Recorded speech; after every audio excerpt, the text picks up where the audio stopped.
Selon la dénomination indonésienne, le mot lahar signifie couler de boue.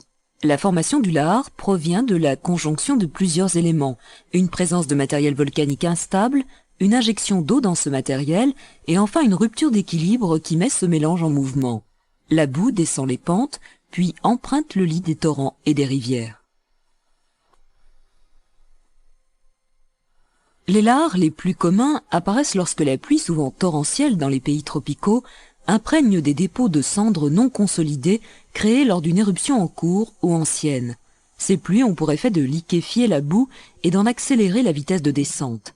Les vibrations sismiques d'un volcan en éruption peuvent aussi accroître la liquéfaction et la vitesse des coulées. La boue se fige ensuite en mélange beaucoup plus visqueux dès l'arrêt du mouvement.